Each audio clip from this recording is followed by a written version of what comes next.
Nagbabalik po, Up Pilipinas, usapang pangkapayapaan, usapang pangkaunlaran. Kasama po natin ngayong gabi si Professor Bernard Carganilla. Siya po ay historian ng Hunters ROTC Guerrilla. Mamaya po ng konti, makakasama rin po natin si Mr. Bernard Siriaco. Mamaya lamang po ng kaunti. At pabatiin po natin, magandang gabi sa inyo, Professor. General, sa Ka-Emil, isang makasaysayang pagbati. So, maraming salamat, sir, na nakarating kayo dito at magbigay dagdag kaalaman tungkol sa RC Hunters Guerrilla. But hindi lang yun, kung hindi, yung mga kaganapan at kung ibalik natin nung panahon ng ikadalawang digmaan. Ito po, una po sa lahat, ang balangkas ko ng pagtuturo ng kasaysayan. Ang kasaysayan nating mga Pilipino ay kasaysayan ng tagumpay. Ang kasaysayan nating mga Pilipino ay kasaysayan ng kasarinlan. At ang kasaysayan nating mga Pilipino ay kasaysayan ng demokrasya. Ulitin ko, our history is a history of victory. Our history is a history of sovereignty. And our history is a history of democracy. Of course, our democracy is still maturing. And sovereignty will be lost if we do not struggle for it. So we are still evolving as a people. So, ibasura na natin yung idea na puro talo tayo. Kasi ang isang prueba ng kasaysayan natin ay kasaysayan ng tagumpay ay yung papel na ginampanan ng Pilipinas noong World War II. Maidugtong ko lang yun. Kasi itong buwan ng Agosto, ito yung sa last week, yun yung National Heroes Day, ano?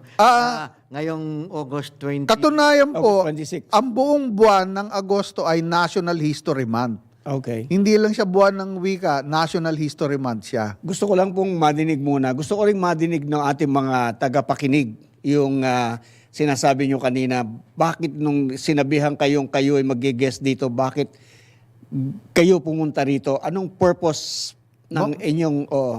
Lumalaki po kasi ako, marami akong kamag-anak, uncle, lolo, iba-ibang guerrilla group. So, naririnig ko sa kanila yung mga kwento nila. Kaya lang sabi, bakit yung mga nagtatalakay ng history, bakit puro talo yung tinatalakay? Yung samantalang, ang kinuwento sa akin ng tahasan, puro panalo eh. So, may mga uncle ako sa East Central Luzon, guerrilla, sa Lapham, and of course sa Hunters ROTC. So, hindi nagtutugma yung diretsong karanasan ng mga lumaban noong World War II sa mga nasa libro. Isa pa, bakit ang bida sa libro natin, mga Amerikano, mali yung periodization, yung pagyuyugto. So, nais nating iwasto yun. Kasi, ang nasa libro hanggang ngayon, dahil siguro may textbook cartel, nagsisimula sa Pearl Harbor, natatapos sa Leyte Landing. Importante naman yon. Pero nung tinatanong ko yung mga guerrilla, ano bang nangyari talaga? Ang tatlong yugto ng World War II sa Pilipinas, first phase, Philippine Defense Campaign. Second phase, Philippine Guerrilla Movement. And third phase, Philippine Liberation Campaign. Ang tutok nito, ang sinusundan ng camera, yung mga Pilipino. Hindi si MacArthur, hindi. Okay. Nakikita ko yan, Prof, yung kasalanan din natin mga Pilipino. Kasi nung mga bata pa kami, hindi naman sila. Tayo. Ang inano ko doon. Sige, kayo na lang. Kayo na lang, sir. Kayo na lang. yung kagaya ng kwento nga sa Tabon Caveman, yung oldest, kung alin ang... Tabon woman nga yun babae yun yung Tabon Caveman, yung cave sa Tabon, mas matanda pa, doon sa ibang findings, and yet, we are not proud of it. Konti lang nakakaalam, and then the other findings. Second, yung mga books natin ng World War II, nakikita natin yung later part, yung Tirad Pass, na natalo tayo, yung kinikwento. Bataan. Corregidor, Poropol. Ito ngang lately, yung SAP, inaano natin, yung pagkamatay ng SAP, dapat yung hero, Amerikano, inaway nila si Bin Laden, marami mang namamatay. Sinabi mo ng Amerikano, maraming namamatay. Ang inano nila, si Bin Laden, nakuha patay. Di ba? Nakuha naman ng SAP yun. Magagaling ang SAP, nakuha nila yung target nila. Yun nga lang, magsakripisyo tayo. Di ba? Ano bang after natin? Di ba? yung tama si Professor, yung kailangan natin, ikwento natin yung tama. Kagaya nung World War II, na naikwento nyo, na Rachel Los Baños, yung Panalo tayo rin no World War II eh. kaya, ang problema lang, ang kwento, yung airborne unit, hindi yung Filipino kwento. Ay, hindi na tayo magkakasundo ng mga Amerikano kasi sa sine nila, sila yung bida talaga. Kaya Pagdating kailangan, sa pag-liberate sa Fort hindi McKinley. talaga, nakakausap namin yung mga Amerikano na yun Yun talaga. Yun din ang gusto kong mangyari dito sa atin, sa ating bansa. Ang Amerikano, pag nagpalabas ng pelikula, bida sila. Opo. Magaling sila. Impossible mission nga, ano? Mission Mission Impossible. Yung mga gano'n, no? Tayo hindi eh. Hindi, ang atin, Pogi Dasen. 44. Di ba? Hindi, kasi nga, yung World War II, kaya doon din ako nakapokus, yun ang isa sa aking passion. Coalition warfare yun eh. Eto na Yes. nga, ano ba nangyari 80 years ago? 8 dekada na nakalipas. August 1944. Yung mga Poles, yung mga Polish, hindi nila hinintay na i-liberate sila ng Soviet Red Army. Inunahan na nila ng uprising. Yung Polish Home Army, yung Polish Red Army, at saka yung Jews sa Poland. May sariling tulong-tulong yung guerrilla groups na yon. Warsaw Uprising. So sa atin, dahil kasama natin yung mga Amerikano, mas successful yung operations dito. Ito po ang gusto kong idiin. Hindi sa Japanese occupation lang World War II. Gusto kong ibalik yung world dun sa World War II at yung war dun sa World War II kasi kasama tayong bumuo nung original na United Nations. Kaya pag binalikan nyo yung mga dokumento, hindi naman sinabing allies United Nations. Katunayan, si Manuel Quezon, na ang totoong Pangulo ng Pilipinas ng panahon na yon, binigyan siya ng puwang, meron siyang seat sa Pacific War Council. At hindi naman ibibigay sa iyo yun kung kolonya ka lang. So ang trato sa atin, almost an independent country. So we joined the United Nations on our own. We were given a seat in the Pacific War Council in recognition that the Philippines is a separate entity from everywhere. But I think some of the historians or some of the historical books speaks about we are just being prepared by the Americans to be freed in 1946. Kaya nga, Kasi American point of view yun, sir. Ang pinagbabatayan lang nila yung hair hose cutting law kaya nga, Sir, ang diferensya, may textbook cartel. Dahil naman pa yung point of view ng mga Amerikano, hindi naman pinapapasok yung mga makabayang historiador kung ano lang iilabas nila. Kaya buti na lang, ka-Emil, mga tagapakinig, merong ganitong radio program. kaya natanong ko siya kay Professor kanina, yung tungkol taga saan siya, Maynila. Sabi ko, yung Manileño, Bulaqueño at Kapampangan, umawa yan sa Kastila bago pa yung tirad pass ni... Wala namang nilandingan yung mga Kaya nga, dayuhan dito na hindi natin... inaway natin sila dito sa Manila Bay, yung malapit sa pinagawa ngayon ng airport. Ang problema lang, kaya nirelate ko ito, yung Battle of Bangkusay, mukhang wala namang nakaalala, no? Kasi nga sir, ang hirap din magsaliksi kasi ng kasaysayan. Nagkakalkal ka ng dokumento Sino bang may tiyaga na magkalkal ng dokumento? Pero simulat sa pool, yung ating kapuluan, bahagi na ng world events. Yung sinasabi yung Battle of Bangkusay, yung nauna Kaya ron. sila si Sulaiman. Lahat yun, sir. Kaya nga. Sir, ang dapat nating i-correct, hindi masyadong makitid ang pag-iisip ng mga kababayan natin, kaya hindi tayo handa. So, kagaya ng mga kadete ng time na mga estudyante, na-interview ko sila Sabi ko, for example, si Renato Constantino, tinanong ko, estudyante siya noon, Sir, were you aware of the rape of Nanjing? 3 weeks yun, sir. December 1937 to January 1930. Tas sa dyaryo. Yes, they were aware. And because they were aware, nung sumiklab yung Pacific War, dali-dali sila nag-volunteer sa Bataan. Ngayon, merong civil war sa Myanmar, sa Burma. Nauna pa yun dun sa Russia-Ukraine na banggaan. Tapos may Israel-Gaza. Isa pa. Isa pang bakbakan, Africa or Latin America. Aminin man natin o hindi, World War III na yun.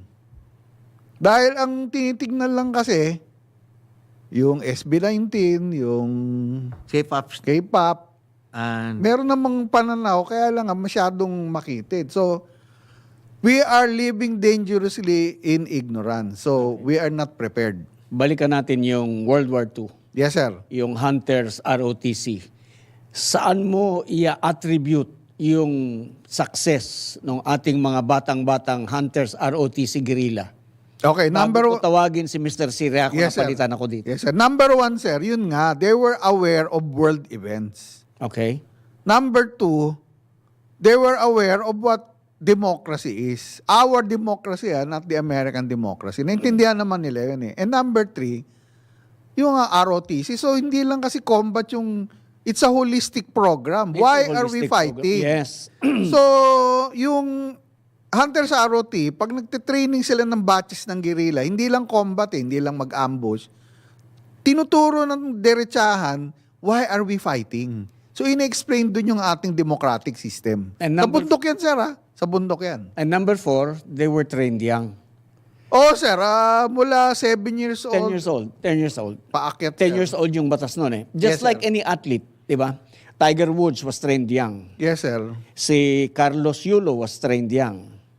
Sino pa ba yung mga... Eh, sinasabi ko, sir, yung sa Boy Cub Scouts pa, Boy kaya Scout, nga. tapos- So, yung ating Hunters ROTC, they were also trained young. yes, sir. Kaya they were able to deliver. So, yun yung importante is that yung sabi mo nga kanina, holistic training program is Yes, what sir. we need.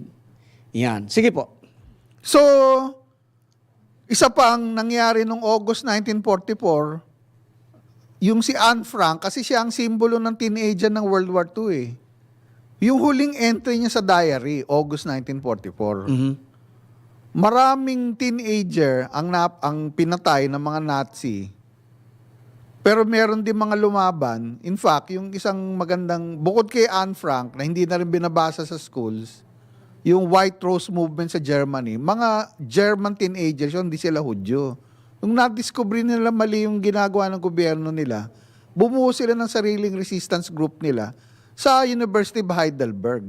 Pero dahil nga hindi sila ROTC, madali silang na-identify ng Gestapo, nahuli lahat, desaparecido, pinatay. In fact, yung mga bangkay nila, tinonate na lang sa medical schools, pinag-practice. Para pag-aralan. Okay. Magbabalik po tayo pagkatapos ng ating time check, no? Ang oras po natin ngayon ay 7:44 ng gabi. Kami po yung magbabalik. Huwag ko yung alis. Interesting ang usapan.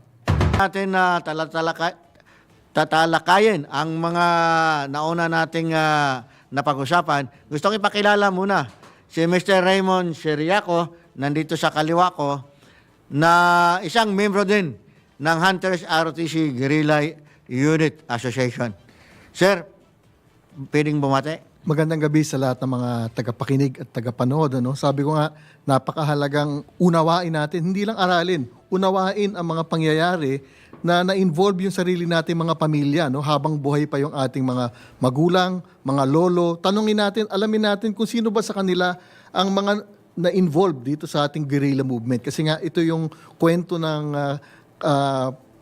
pagtagumpay, hindi pagkatalo eh. No? Na sinakop tayo, pero we were able to overcome yung mga the hardest of times during World War. Baka, Raymond, yung sinasabi mong tanongin yung mga lolo't lula natin, mga herbal yung pinag-usapan doon, pangsakit ng tuhod at saka mga kasukasuhan. Pero sir, importante rin yun dahil 3 taon tayong naputol eh. Wala tayong ma-import na medisina noon. So, in fact, yung mga hunters ROTC guerrillas na nabarel, dun sila gumaling sir sa herbal eh. Kaya So, sa nabasa ko nga, paano yun yung mga doktor nila? Wala silang doktor actually. nangingidnap sila ng doktor sir para gamutin sila. Yun ang ginawa ng hunters. So, ngayong gabi, nandito, dalawa ito, isang history professor at saka isang PRO ng asosasyon nila. At bibigyan tayo ng linaw nung panahon ng World War II kung paano yung mga kamag-anak la, kapatid, lolo, na uncle at kamag-anak na umaway na dala lang ang isang bagay, yung puso, pagmamahal sa bayan. Sir, please. sa makasaysayang pagbati, up Pilipinas. Pero pag tinitignan ko, parang up UP Pilipinas ang nating sa akin. Professor sa UP Manila pala si Sir Bernard. Okay, so tama yung binabanggit kanina na we quoted Patton. It's not the machine, it's the man. Yes. The man behind the machine. So, yung kwento ng mga hunters, isa-isa silang naliwanagan na laban natin to eh. So, as individuals, they could only do so much. So, they banded together. So, merong grupo sa San Juan, marami sa kanila PM mayor na hindi pinasama ni MacArthur dahil masyado raw bata.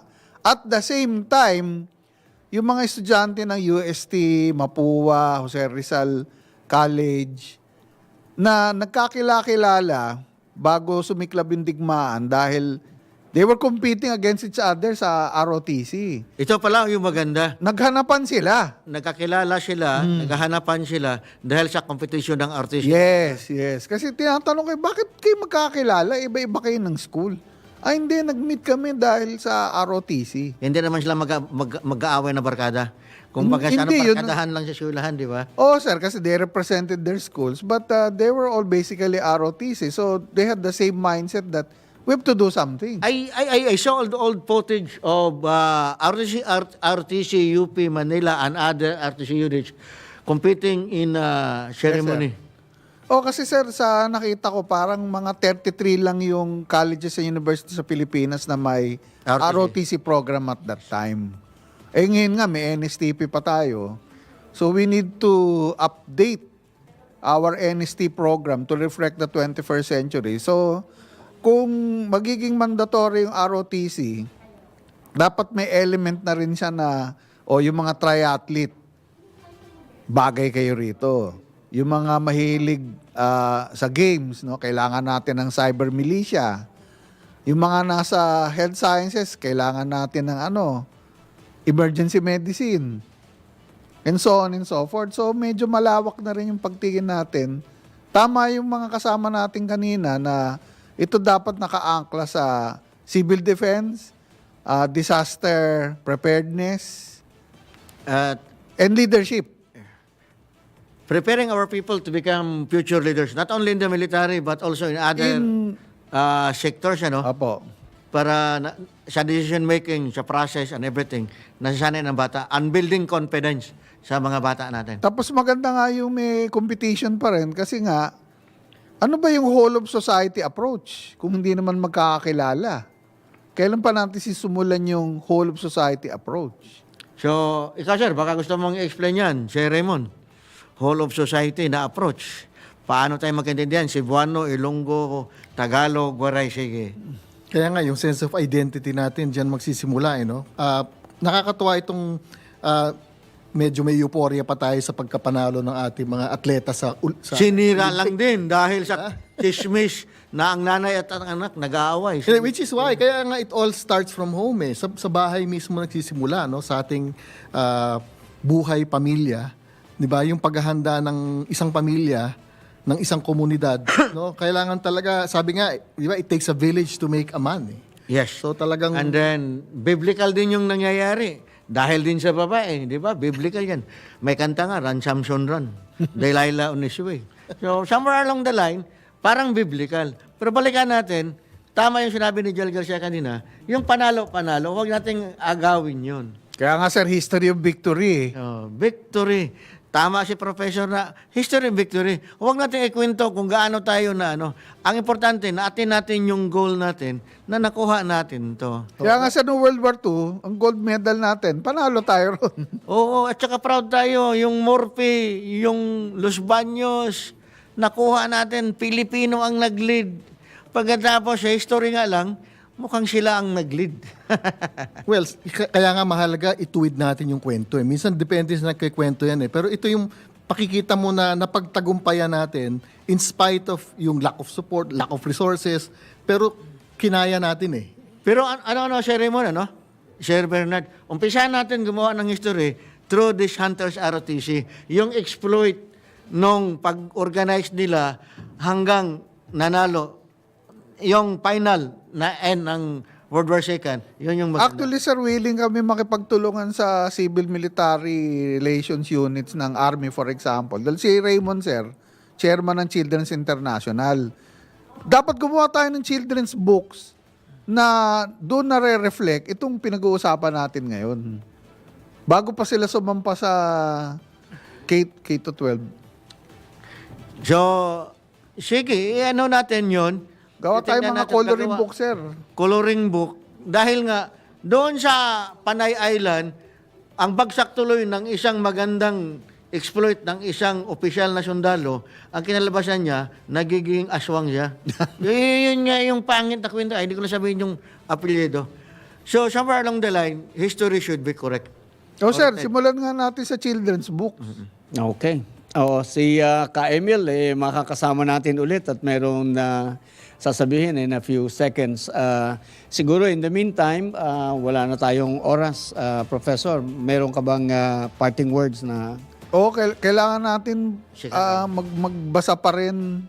Hindi pa pwedeng ano lang TikTok lang Kailangan pa rin magbasa ng totoong libro. Hindi lang history books lahat. At kung ayaw natin kasi nung history na subject, sige, palitan natin ng economics dahil mahina rin tayo sa kabuhayan Kuntiin yung masyadong madali o mababaw ang history. Economics ang gawin nating required subject ng social sciences. Yun po. Maraming salamat po sa inyong Salamat po. pagsama sa amin ngayong gabi, sir. Sa Oo. Sa sunod, Thank you sir. so much. Oo. No, sa sunod. Hindi pa tayo nagtatapos dito. Oo, sir. Invite ka pa namin uli. Ngayon ni Raymond para mapatuloy natin yung magandang napag-usapan Yes, natin. sir. Yung Battle of Yultong, Korean War, panalo rin tayo ron.